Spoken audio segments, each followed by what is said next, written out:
नमस्कार। मैं हूं सनत वेद। प्रकाश के इस पर्व दीपावली की आप सभी को मंगलमय शुभकामनाएं। आप सभी के जीवन में तन मन मस्तिष्क में सदा ही प्रसन्नता, सुख, शांति, समृद्धि और सकारात्मकता के दीप प्रज्वलित होते रहे, जिनसे आप अपने जीवन में आने वाली हर एक मुसीबत की काली अमावस्या का सामना कर सकें।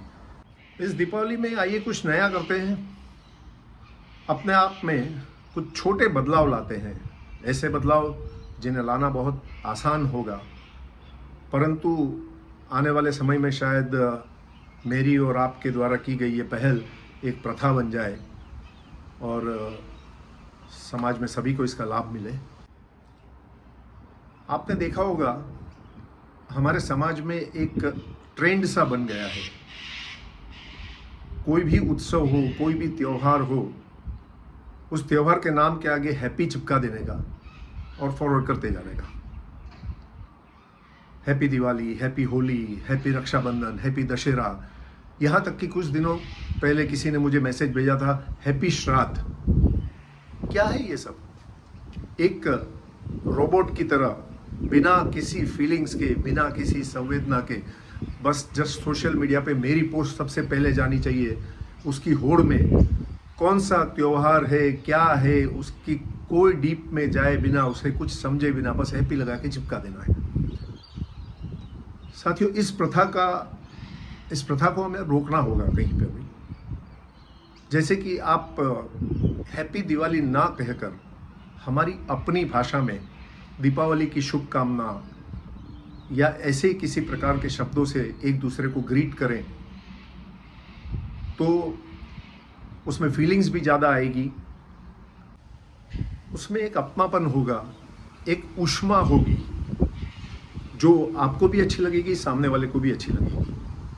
हम क्यों अपने कल्चर से दूर भागकर दूसरों का कल्चर अपना के, दूसरों का कल्चर भी अच्छा है, नो डाउट, लेकिन अपना कल्चर छोड़ के क्यों दूसरों के कल्चर को हमारे अंदर डालें और उसी को हम आगे बढ़ाएं? हमारा अपना भी कल्चर है ना, हम उसे भी कर सकते हैं। कभी जरा गौर से सोचिएगा, इन सारे चक्करों में हमने कितना कुछ खोया है। अंग्रेज योग को योगा बुलाते हैं, तो हमने भी योग को योगा ही बुलाना शुरू कर दिया, उसका असली नाम ही भुला दिया। शंकर को शंकरा बना दिया, शिव को शिवा बना दिया, राम को रामा बना दिया, कृष्ण को कृष्णा बना दिया। यहां तक कि अपने देश का नाम भी हमारी भाषा में भारत है और अंग्रेजी में इंडिया। जरा सोचिए, आपका नाम जो भी होगा उसको क्या आप अपनी भाषा में एक नाम से बुलाएंगे और अंग्रेजी में दूसरे नाम से बुलाएंगे? और हमने स्वीकृति भी दे दी और हमने स्वीकार भी कर लिया और हम खुद भी उसी में ढल गए। हमारा अपना कुछ वजूद है या नहीं? सोचिएगा और इस पर अमल कीजिएगा। आप विश्व की सभी भाषाएं सीखिए, बहुत ही अच्छी बात होगी वो, सभी भाषा में बोलिए भी सही, परंतु अपनी भाषा को नीचा समझकर उसे छोड़िए मत।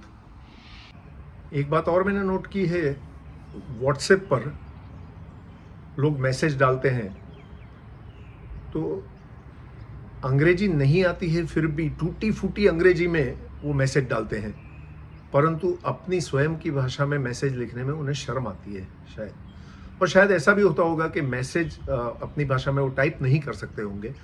तो ऐसे लोगों से मेरी खास विनती है, अगर आप मैसेज टाइप नहीं कर सकते हो तो मैसेज को बोल के रिकॉर्ड करके भेज दीजिए। आपके टूटे फूटे अंग्रेजी वाले स्टीरियोटाइप्ड मैसेज या कहीं से कॉपी पेस्ट किए हुए मैसेज से आपका बोला हुआ मैसेज ज़्यादा असर करेगा, ज़्यादा अपनापन लगेगा उसमें। दूसरी बात, अब से आपको जब भी कोई पूछे आप कहाँ से हो, अक्सर ये सवाल हमें पूछते हैं कोई भी, तो एक नेचुरल, क्योंकि इतने सालों से हमें आदत पड़ी हुई है, एक नेचुरल हम जवाब दे देते हैं, मैं गुजरात से हूँ, मैं महाराष्ट्र से हूँ, मैं आंध्रा से हूँ, मैं तमिलनाडु से हूँ। प्रांतीयता ठीक है, अपनी जगह पे उसका महत्व है, लेकिन पहले आप कहिए कि मैं भारतीय हूँ। कोई भी आपसे पूछे तो आप पहले यही कहिए कि मैं भारतीय हूँ। उसके बाद अगर जो बात आगे निकले और वो ज़्यादा जानना चाहे तब आप उसे बताइए कि आप कौन से प्रांत से हैं। और इसी तरह से आपसे कोई अपनी जाति पूछे, ये मत बताइए कि मैं ब्राह्मण हूँ, मैं दलित हूँ, मैं वैष्णव हूँ, मैं क्षत्रिय हूँ। सिर्फ ये बताइए मैं हिंदू हूँ। और धीरे धीरे आप इसका असर देखेंगे। अपने देश पर, अपनी भाषा पर, अपने धर्म पर गर्व कीजिए। ये हमारी विरासत है, हमारा गर्व है। जय श्री राम।